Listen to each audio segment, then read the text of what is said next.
Yung mga Lodi at Lodi Kicks, anong mas magandang vitamin C? Ascorbic acid o kaya alkaline vitamin C, crystal C, mga Lodi at Lodi Kicks? Anong mas magandang vitamin C po dyan? Yung tipong makakatulong sa kalusugan para ikaw ay hindi magkasakit at manatili po tayong malusog mga Lodi at Lodi Kicks. Okay, bago po ang lahat, subscribe, comment, like, and share po para updated po kayo sa ating mga videos. Salamat po. 2, 3, 4, 5, 6, 7, 8,000, 9,000, 10,000. Tanong ma'am, may lumulutang ma'am? May nakikita kang lumulutang? Meron bang latak sa ilalim? No? Ang tawag sa latak na yan, binder, extender, o gaw-gaw. Yun nga paliwanag kanina ni Doc. Then, ito very visual. Nakikita mo, puro gaw-gaw pala. Tanong po, ito po ba ay pure vitamin C? Yes or no?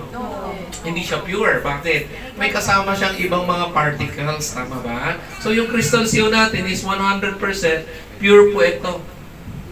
Hugasan ba yung cup? Anyway. Pure po siya, no? 100%.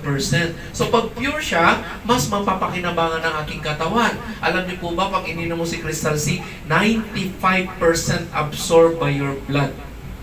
Ganon po siya katindi. Ito na mga ascorbic acid, less than 5% lang. Mostly gaw-gaw lang ma-absorb mo. Ngayon, tanong natin, ito po ba malakas ang energy? Subukan natin. Si Crystal C ganito. Tingnan natin yung galing butika. Ready? 1, 2. Game over. Diba? Ano mas malakas? Siyempre, Crystal C because 100%. Hindi ka dinadaya. Pag bumili ka nito, sulit na sulit yung binayaran mo. 100% eh. Tama po ba? Now, ang tanong nila, paano natin malalaman kung tunay nga ito na alkaline? Tama ba? Ano ibig sabihin ng alkaline?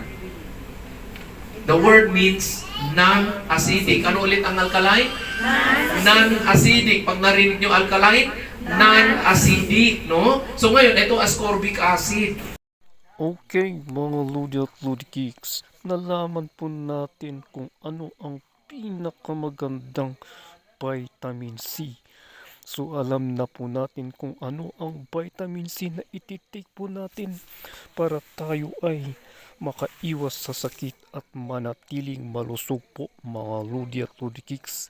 So sa gustong magnegosyo po nito, mag-retailer at mag-user po, comment lang po kayo sa comment section ng video na to.